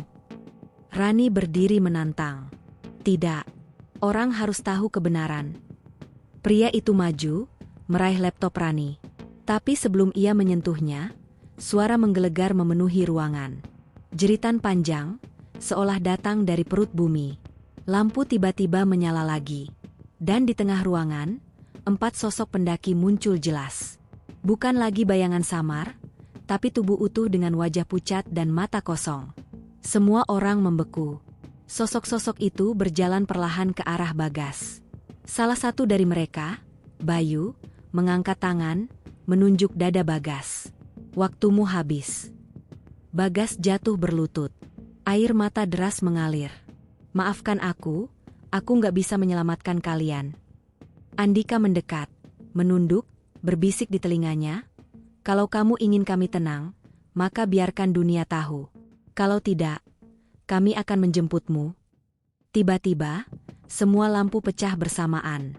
Gelap gulita. Suara teriakan bercampur. Rani, 2 pria misterius, dan Bagas sendiri. Ketika cahaya lilin akhirnya dinyalakan, sosok-sosok itu sudah menghilang. Laptop Rani tetap menyala, dan di layar tertulis kalimat yang tidak ia ketik. Kami masih di sini, jangan bungkam. Semeru menagih nyawa. Rani menatap Bagas dengan wajah pucat. Mas, mereka sendiri yang menulis ini. Bagas hanya menatap kosong. Dadanya naik turun cepat. Ia sadar, ini bukan sekadar rahasia wisata yang ditutup-tutupi. Ini perjanjian antara manusia dan sesuatu yang jauh lebih besar, lebih tua, dan lebih berkuasa. Dan ia tahu satu hal, hidupnya tidak akan pernah normal. Karena sejak hari itu, ia bukan hanya penyintas. Ia adalah utusan roh-roh yang tertinggal di Semeru, dipaksa menjadi saksi, sampai kebenaran terungkap atau sampai nyawanya sendiri menjadi tebusan. Pagi hari setelah kejadian itu, Bagas terbangun dengan kepala berat. Ia masih berada di rumah aman, tapi suasana jauh berbeda. Rani duduk di pojok ruangan dengan mata sembab, seolah tak tidur semalaman. Laptopnya masih menyala, dan kalimat menyeramkan yang muncul sendiri semalam masih terpampang jelas. Kami masih di sini, jangan bungkam. Semeru menagih nyawa. Bagas menatap layar itu lama, tubuhnya gemetar. Itu, tulisan mereka. Aku tahu. Rani mengangguk pelan. Aku juga tahu, Mas. Dan sekarang aku nggak bisa berpura-pura ini hanya halusinasi. Mereka benar-benar ada. Mereka ingin sesuatu dari kita. Bagas menunduk, kedua tangannya menggenggam rambut. Tapi aku takut, Rani. Kalau aku cerita, mereka akan membungkamku. Kalau aku diam, mereka akan menjemputku. Aku nggak tahu harus pilih yang mana. Rani menghampiri, menggenggam bahunya erat. Dengar, Mas. Ini bukan cuma tentangmu. Kalau kasus ini terus ditutup-tutupi, akan ada orang lain yang bernasib sama. Semeru akan terus menagih korban. Kita harus lakukan sesuatu, meski berbahaya. Bagas menatapnya dengan mata berkaca-kaca. Ada tekad di balik ketakutannya, tapi juga beban besar yang ia pikul seorang diri. Siang itu, 2 pria bersetelan hitam yang semalam menerobos masuk kembali muncul. Mereka mengetuk pintu rumah aman dengan sopan, berbeda dari sebelumnya. Rani yang membukakan pintu, berdiri kaku sambil menatap tajam. Salah satu pria itu tersenyum tipis. Kami minta maaf atas kejadian semalam. Tapi kalian harus mengerti, cerita seperti ini bisa membuat kepanikan. Demi keamanan bersama, sebaiknya berhenti. Keamanan siapa? Rani membalas tajam. Keamanan wisata atau keamanan nyawa orang-orang. Pria itu terdiam sejenak, lalu mendekat. Nona, kami tidak main-main. Kalau kisah ini tersebar, banyak yang akan dirugikan. Perekonomian, reputasi, bahkan karir orang-orang besar. Apakah kamu siap menanggung akibatnya? Rani menahan nafas, tapi ia tidak bergeming. Kalau kebenaran harus hilang demi reputasi, maka kalianlah yang seharusnya bertanggung jawab. Suasana menegang. Bagas mendengar percakapan itu dari dalam kamar, tubuhnya semakin gemetar. Suara-suara gaib kembali terdengar di telinganya. Jangan diam, Bagas. Suaramu adalah kunci. Akhirnya, pria itu menarik napas panjang. Baik, kami sudah peringatkan. Jika kalian keras kepala, jangan salahkan kami jika sesuatu terjadi. Mereka pergi, meninggalkan aura ancaman yang jelas. Malam harinya, Bagas kembali bermimpi. Ia berada di jalur hutan yang asing namun terasa familiar. Kabut tebal menutup pandangan, tapi suara langkah kaki banyak terdengar di sekitarnya. Tiba-tiba, dari kabut muncul puluhan sosok lain. Tidak hanya 4 temannya, tapi lebih banyak lagi. Wajah-wajah asing, pendaki dengan berbagai pakaian dan perlengkapan, semua pucat, mata kosong, seolah meminta pertolongan. Bagas terhuyung mundur. Siapa kalian? Salah satu sosok perempuan dengan wajah penuh luka mendekat. Suaranya serak tapi jelas. Kami semua korban yang dibungkam. Semeru bukan hanya gunung. Ia adalah gerbang. Dan kami terjebak di baliknya. Kamu, satu-satunya saksi yang bisa membuka pintu. Bagas menjerit, terbangun dengan tubuh basah oleh keringat. Rani yang tertidur di kursi terlonjak kaget. Mas, kenapa? Bagas terisak. Mereka bukan cuma 4 orang. Rani, ada banyak. Banyak sekali yang hilang. Aku lihat mereka semua. Rani membeku, wajahnya pucat. Kalau begitu, ini lebih besar daripada yang kita kira. Keesokan harinya, Rani mulai menyiapkan artikel investigasi. Ia menuliskan kronologi berdasarkan cerita Bagas, menambahkan data hilangnya pendaki lain yang ia temukan, serta dugaan adanya penutupan informasi resmi. Bagas menatap layar laptop dengan perasaan campur aduk. Di satu sisi, ia ingin semua orang tahu. Di sisi lain, bayangan teman-temannya terus mengawasi. Saat tulisan itu hampir selesai, tiba-tiba laptop mati sendiri. Rani mencoba menyalakan kembali, tapi gagal. Saat akhirnya berhasil menyala, semua file hilang. Kosong. Di layar hanya ada satu folder baru bernama Semeru. Rani membukanya dengan tangan gemetar. Isinya foto-foto yang tidak pernah mereka ambil. Gambar hutan berkabut, jalur liar, bahkan wajah Bagas saat tersesat, penuh luka dan keputusasaan. Bagas membeku. Itu dari mana? Rani menatapnya, wajahnya pucat. Mas, sepertinya mereka yang mengirim. Mereka ingin kau terus bicara. Tapi, dengan cara mereka. Bagas terdiam lama. Hatinya semakin terhimpit antara ancaman manusia dan tuntutan roh. Ia mulai sadar, mungkin ia sudah tidak punya pilihan lagi. Malam itu, ketika hujan kembali mengguyur, Bagas duduk di depan meja kayu kecil. Di sampingnya, Rani menyiapkan rekaman suara. Bagas menatap mikrofon dengan wajah tegang. Kalau suatu saat aku hilang, rekaman ini harus sampai ke orang-orang. Mereka harus tahu apa yang sebenarnya terjadi di Semeru. Ia mulai berbicara, suaranya bergetar. Ia menceritakan dari awal. Pendakian, jalur liar, suara gaib, hilangnya teman-teman, hingga teror setelah penyelamatan. Setiap kata yang keluar seolah membuat dadanya lebih ringan, meski matanya berkaca-kaca. Saat ia selesai, udara di ruangan berubah dingin. Laptop menyala sendiri, dan di layar muncul kalimat baru. Lanjutkan. Jangan berhenti. Atau kami akan menjemput. Bagas gemetar, tapi ia tahu satu hal. Ini baru permulaan. Keesokan harinya, Rani mulai bergerak cepat. Ia tahu waktu mereka tidak banyak. Rekaman Bagas sudah tersimpan di beberapa salinan, termasuk di flash disk kecil yang ia sembunyikan di dalam saku jaketnya. Mas, kita nggak bisa hanya diam di sini. Aku akan kirim rekaman ini ke beberapa media. Kalau satu menolak, ada yang lain yang mau angkat. Ucap Rani dengan suara mantap. Bagas menatapnya dengan wajah lelah. Kalau kamu lakukan itu, hidupmu juga akan diburu. Mereka nggak akan diam. Rani tersenyum tipis. Aku sudah siap. Kalau kebenaran harus dibayar dengan hidupku, aku rela. Tapi kamu, Mas Bagas, kamu harus tetap bertahan. Kamu saksi utama. Bagas menunduk. Kata-kata itu membuat dadanya semakin berat. Ia merasa seolah-olah hanya menjadi beban bagi orang lain.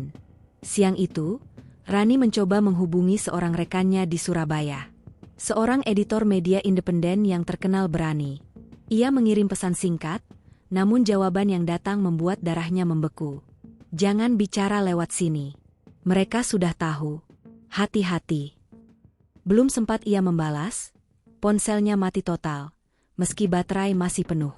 Bagas yang melihat itu langsung pucat. Rani, mereka tahu gerak-gerik kita. Rani menggenggam tangannya erat. Tenang. Kita masih punya cara lain. Malam itu, ia mencoba menggunakan komputer warnet tua di sudut kota. Ia menyalin rekaman Bagas ke sebuah server luar negeri. Namun setiap kali proses unggah hampir selesai, layar komputer membeku, lalu restart. Operator warnet menggerutu. Aneh, ini komputer biasanya nggak pernah error. Rani hanya bisa tersenyum kaku. Ia tahu ini bukan sekadar gangguan teknis. Ada sesuatu, atau seseorang, yang sengaja menghalangi. Sementara itu, kondisi Bagas makin memburuk. Ia semakin sering mendengar suara-suara gaib, bahkan di siang bolong. Saat berjalan di jalan kecil menuju warnet, ia sempat berhenti mendadak karena melihat sosok Rizal berdiri di ujung gang, menatapnya dengan mata kosong. Rizal, Bagas berbisik lirih. Sosok itu hanya mengangkat tangan, lalu menghilang begitu saja. Rani yang melihat Bagas gemetar memegang dada buru-buru mendekat. Mas, kenapa lagi? Bagas hanya bisa menunduk, air matanya jatuh. Mereka nggak akan pergi, sampai aku benar-benar buka semua. Kembali ke rumah aman, malam itu mereka mencoba cara lain. Merekam video kesaksian Bagas dan menyimpannya di beberapa kartu memori. Rani berniat mengirim kartu itu lewat jasa ekspedisi dengan nama samaran. Bagas duduk di depan kamera, wajahnya pucat tapi tegas. Ia menceritakan ulang semuanya. Kali ini ia lebih detail, menyebut lokasi mereka tersesat, waktu kejadian, bahkan deskripsi suara-suara gaib yang ia dengar. Saat ia selesai, suasana ruangan tiba-tiba berubah. Suhu mendadak turun, napas mereka terlihat putih di udara. Lampu gantung berayun pelan, meski tidak ada angin. Lalu suara berat menggema, bukan dari manusia. Tidak semua bisa dibuka. Ada yang harus tetap terkubur. Bagas menoleh panik. Rani langsung mematikan kamera. Mereka berdua saling tatap dengan ketakutan yang sama. Roh-roh itu bukan hanya mendorong, tapi juga mengatur apa yang boleh dan tidak boleh diungkap. Keesokan paginya, Bagas dibangunkan oleh suara berisik di luar rumah aman.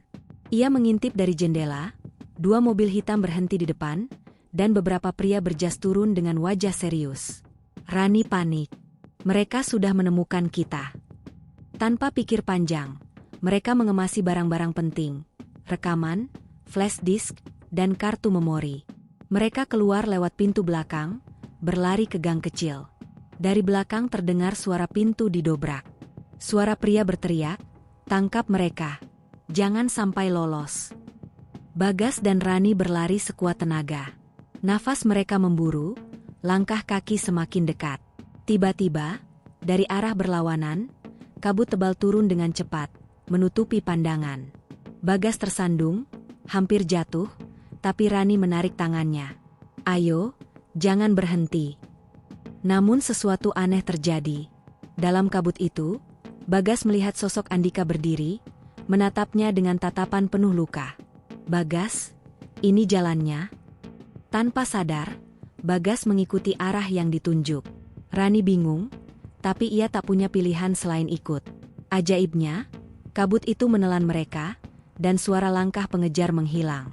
Saat kabut menghilang, mereka sudah berada di jalanan lain, jauh dari rumah aman. Bagas terengah-engah, wajahnya pucat. "Rani, mereka bukan hanya menghantuiku. Mereka juga melindungiku." Rani menatapnya dalam-dalam. "Berarti mereka masih percaya padamu, Mas. Dan kita nggak boleh berhenti sekarang." Malam itu, di kamar sewaan kecil yang mereka temukan untuk berlindung sementara, Bagas duduk termenung. Suara-suara gaib masih terdengar samar, tapi kali ini berbeda. Suara Andika terdengar paling jelas. "Jangan takut, Bagas. Tugasmu belum selesai. Buka semua, meski itu berarti kau harus kehilangan segalanya. Bagas menutup wajahnya dengan kedua tangan. Air matanya jatuh. Ia sadar, pilihannya semakin sempit. Antara kehilangan hidupnya atau kehilangan jiwanya. Dan entah mengapa, ia mulai menerima kenyataan bahwa mungkin ia memang ditakdirkan untuk jadi saksi abadi. 2 hari setelah mereka lolos dari pengejaran di rumah aman, Rani mencoba cara baru. Ia sadar bahwa internet dan jaringan komunikasi biasa sudah dimata-matai. Maka ia memutuskan menggunakan cara konvensional. Mengirim salinan rekaman melalui pos dengan identitas palsu ke beberapa alamat aktivis, jurnalis independen, bahkan seorang dosen universitas yang terkenal vokal soal isu lingkungan. Kita tidak bisa hanya bergantung pada satu jalur. Kalau satu tertangkap, yang lain mungkin selamat, kata Rani dengan wajah tegas. Bagas mengangguk lemah. Kalau salah satu dari mereka berhasil membukanya, dunia akan tahu. Namun jauh di dalam hatinya, ia diliputi rasa takut. Ia tidak hanya takut pada orang-orang yang memburu mereka, tapi juga pada roh-roh yang terus berbisik. Setiap kali ia mencoba tidur, suara Arif terdengar dekat telinganya. Bagas, apa kau siap kehilangan semuanya? Seminggu kemudian, kabar itu benar-benar pecah, meski tidak di media arus utama. Sebuah kanal berita independen di media sosial membocorkan potongan rekaman suara Bagas. Suara itu terdengar jelas. Kami tersesat di jalur terlarang Semeru. Suara-suara gaib membimbing kami masuk lebih dalam. Mereka meminta kami untuk diam, tapi kebenaran ini harus diketahui. Ada yang disembunyikan, ada yang tidak boleh dibuka ke publik. Rekaman itu viral dalam hitungan jam. Ribuan komentar membanjiri, banyak yang menuduh itu hoaks, tapi tak sedikit pula yang percaya. Di sisi lain, media besar memilih diam. Tidak ada satupun berita resmi yang mengangkat kabar itu. Seolah-olah ada tangan besar yang sengaja menekan. Namun yang paling mengejutkan, beberapa akun anonim mulai menyebarkan foto lama tim mahasiswa itu saat berangkat mendaki. Foto itu menampilkan Bagas dan keempat temannya, masih penuh senyum sebelum tragedi. Nama mereka disebut, wajah mereka dikenang. Dunia maya mulai bertanya-tanya. Mengapa baru sekarang rekaman ini muncul? Mengapa media resmi diam? Siapa yang menekan kebenaran ini? Rani merasa sedikit lega karena akhirnya ada celah. Namun di balik itu, tekanan semakin mencekam. Malam itu, saat ia dan Bagas bersembunyi di sebuah kos-kosan sederhana, tiba-tiba ada ketukan keras di pintu. Tok, tok, tok. Mereka saling berpandangan. Rani meraih pisau kecil di meja, Bagas gemetar. Ketukan itu berulang, makin keras. Lalu suara berat terdengar, bukan dari manusia. Kalian sudah melanggar. Ada yang tidak boleh dibuka. Lampu kamar berkedip-kedip, lalu padam total. Gelap menelan mereka. Bagas terisak, menutup telinganya. Rani, mereka marah, roh-roh itu marah. Rani meraih tangannya erat. Tenang. Kita sudah sejauh ini, jangan menyerah. Saat cahaya lilin dinyalakan, di dinding kamar muncul jejak tangan hitam, seperti terbakar. Bentuknya aneh, terlalu panjang untuk ukuran manusia. Bagas menatapnya dengan mata kosong. Mereka mengikuti kita kemanapun. Keesokan harinya, ancaman datang dari sisi manusia. Seseorang menyelipkan amplop di depan pintu kamar kos. Isinya hanyalah secari kertas dengan tulisan tangan. Berhenti, atau kalian akan menyusul mereka. Di dalam amplop juga ada foto Rani yang diambil diam-diam saat ia berjalan sendirian ke warung. Rani gemetar. Mas, mereka sudah mengawasi aku. Ini bukan main-main lagi. Bagas menatapnya, wajahnya penuh rasa bersalah. Semua ini salahku. Kalau aku tidak ikut mendaki waktu itu, kamu tidak akan ikut terjebak. Rani mengguncang bahunya. Jangan salahkan dirimu. Justru karena kamu masih hidup, cerita ini bisa keluar. Kalau bukan kamu, siapa lagi? Bagas terdiam. Kata-kata itu menusuk hatinya. Tapi di balik itu, beban di pundaknya semakin berat. Hari demi hari, tekanan itu semakin menyesakkan. Bagas mulai sering kehilangan kesadaran. Ada saat-saat ia terbangun dengan tubuh penuh tanah, seolah ia berjalan dalam tidur menuju hutan kecil di sekitar kota. Rani yang menemukannya panik. "Mas, kamu tadi hampir masuk ke sungai. Untung aku sempat mengejar." Bagas hanya bisa menatap kosong. "Aku tidak ingat apa-apa." Namun di dalam hatinya, ia tahu roh-roh itu semakin menguasai tubuhnya. Mereka tidak hanya berbicara, tapi juga mulai mengendalikannya. Puncaknya terjadi ketika salah satu dosen yang menerima salinan rekaman itu ditemukan tewas mendadak di rumahnya. Polisi menyebutnya serangan jantung. Tapi beberapa mahasiswa berbisik, dosen itu sehat-sehat saja sebelumnya. Berita itu membuat Rani ketakutan. "Mas, lihat, mereka tidak main-main. Siapapun yang mencoba membuka ini, nyawanya bisa melayang." Bagas menggenggam tangannya. "Mungkin memang begitu. Tapi kalau semua diam, roh teman-temanku akan terus terjebak. Mereka tidak akan pernah tenang." Rani menangis. "Tapi kalau kita terus maju, mungkin kita juga akan mati."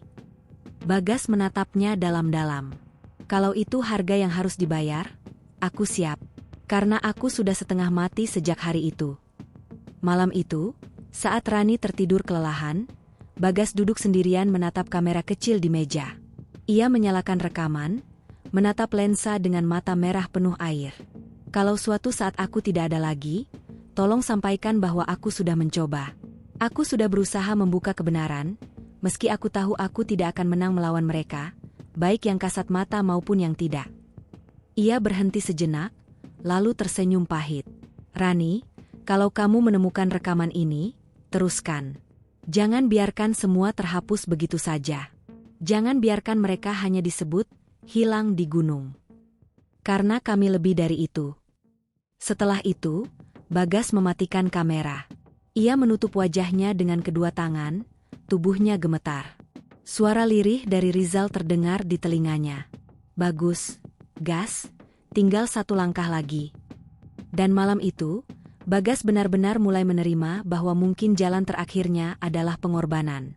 Pagi itu, Rani terbangun dengan perasaan tidak enak. Suasana kamar kos sepi, terlalu sepi. Ia menoleh ke sisi ranjang, kosong. Tas Bagas masih ada, tapi orangnya menghilang. "Mas Bagas?" panggilnya lirih. Tidak ada jawaban. Ia segera bangkit, mencari ke setiap sudut kos, hingga keluar ke jalan. Beberapa orang melihatnya kebingungan. "Laki-laki yang semalam sama saya, ada lihat kemana?" tanyanya. Seorang pedagang warung menjawab, "Tadi pagi dia jalan ke arah terminal. Sendirian. Wajahnya pucat, kayak orang linglung." Rani berlari sekuat tenaga ke arah terminal. Namun sesampainya di sana, yang ia temukan hanyalah kabar samar. Seorang pemuda dengan ciri-ciri Bagas naik bus tujuan Malang. Dadanya sesak. Ia tahu, Bagas sedang menuju Semeru lagi. Sore hari, hujan turun deras ketika Rani sampai di kaki Semeru. Ia memaksa mengejar, meski tubuhnya kelelahan. Di pos pendakian, ia sempat dihadang petugas. "Mau apa ke sini, Mbak?" "Jalur ditutup." Rani menggertakkan gigi. "Saya mencari teman saya. Dia hilang." Petugas hanya menggeleng. Banyak orang hilang di gunung. Kalau dia sudah masuk, mungkin sudah terlambat. Kata-kata itu membuat Rani hampir runtuh. Namun hatinya berkata, ia tidak boleh menyerah. Ia mendaki sendirian, menyusuri jalur yang basah dan licin, sambil berdoa agar bisa menemukan Bagas. Malam tiba. Hujan berhenti, digantikan kabut tebal. Rani tersesat di persimpangan jalur, napasnya memburu. Ia berjongkok, menangis, hampir putus asa. Lalu samar-samar, ia mendengar suara Bagas. "Rani." Ia mendongak. Di balik kabut, terlihat siluet Bagas berdiri, wajahnya pucat, matanya kosong. "Mas, jangan pergi. Aku di sini," teriaknya. Bagas hanya tersenyum tipis. "Aku harus kembali. Mereka menunggu. Kalau aku tidak ikut, mereka tidak akan pernah tenang." Rani mendekat, mencoba meraih tangannya. Tapi tubuh Bagas terasa dingin, hampir tak nyata. "Tidak. Kamu harus hidup. Kita sudah sejauh ini. Kebenaran sudah keluar sebagian, tinggal sedikit lagi." Bagas menggeleng. Kalau aku terus hidup, mereka akan terus mengejar kita. Kamu bisa melanjutkan tanpaku. Kamu lebih kuat daripada aku. Air mata Rani tumpah deras. Jangan bilang begitu. Bagas menatapnya untuk terakhir kali. Terima kasih sudah percaya sama aku. Tolong jaga rekaman terakhirku. Itu kuncinya. Dan seketika, kabut menelan tubuhnya. Rani berlari, meraih kosong. Suara Bagas memudar, digantikan hening yang menusuk. Beberapa hari kemudian, jasad Bagas ditemukan di hutan kecil dekat jalur tak resmi Semeru. Tubuhnya utuh, tapi wajahnya tenang seolah sedang tidur. Tidak ada tanda kekerasan. Polisi menyebutnya hipotermia. Namun Rani tahu, itu bukan sekadar itu. Ia berdiri di depan jenazah Bagas saat pemakaman sederhana digelar. Tidak banyak yang hadir, hanya keluarga dekat dan beberapa mahasiswa. Media besar tetap diam. Namun bisikan di dunia maya semakin ramai, apalagi setelah Rani memberanikan diri merilis rekaman terakhir Bagas ke publik. Rekaman itu singkat, tapi menghantam. Kalau aku tidak ada lagi, tolong sampaikan bahwa kami bukan hanya hilang di gunung. Ada yang kami lihat, ada yang kami dengar, yang tidak bisa dijelaskan. Jangan biarkan mereka menutupinya. Semeru menyimpan rahasia, dan kami adalah saksinya. Video itu viral, meski cepat diblokir di berbagai platform. Tapi sekali sesuatu masuk ke internet, ia tidak bisa hilang sepenuhnya. Potongan video itu terus beredar, diunggah ulang oleh banyak akun anonim, dibicarakan di forum-forum rahasia, bahkan jadi bahan penelitian mahasiswa. Rani sendiri tidak pernah lagi terlihat di depan publik. Ada yang bilang ia kembali ke kampung halamannya, ada yang menyebut ia pindah ke luar negeri. Namun beberapa rekan dekatnya tahu, ia masih menyimpan salinan asli semua rekaman, aman di tempat yang hanya ia ketahui. Meski begitu, bisikan-bisikan gaib kadang masih ia dengar. Saat malam sepi, ia merasa ada 5 sosok berdiri di ujung ranjangnya, Bagas dan keempat temannya. Mereka tidak marah, hanya menatapnya dengan mata dalam, seakan berterima kasih. Tahun-tahun berlalu, wisata Semeru tetap berjalan seperti biasa. Brosur-brosur pariwisata hanya menampilkan keindahan Danau Ranu Kumbolo, sunrise di puncak Mahameru, dan senyum para pendaki. Tidak ada yang pernah secara resmi menyebut tragedi 5 mahasiswa yang hilang 9 hari itu. Namun di kalangan pendaki senior, cerita itu beredar sebagai bisikan. Kalau naik Semeru, jangan pernah coba buka jalur baru. Ada 5 jiwa yang sudah jadi penunggu. Dan setiap kali kabut turun di jalur pendakian, beberapa pendaki mengaku mendengar suara samar-samar. Jangan ikut kami, pulanglah. Bagi publik, kebenaran tetap kabur. Sebagian percaya, sebagian menolak. Namun satu hal yang pasti, rekaman Bagas tidak bisa dihapus sepenuhnya. Ia hidup sebagai jejak digital, membisikkan satu pesan yang tidak pernah padam. Ada kebenaran yang sengaja ditutup, dan ada harga yang harus dibayar untuk membukanya. Di balik semua misteri itu, nama Bagas dan 4 temannya tetap menjadi legenda sunyi Semeru, 5 mahasiswa yang berani menantang jalur terlarang, tersesat 9 hari, dan meninggalkan kisah yang setengah nyata, setengah gaib. Dan Rani, ia adalah saksi terakhir, membawa luka, membawa rahasia, membawa kebenaran yang tidak pernah sepenuhnya bisa dibungkam.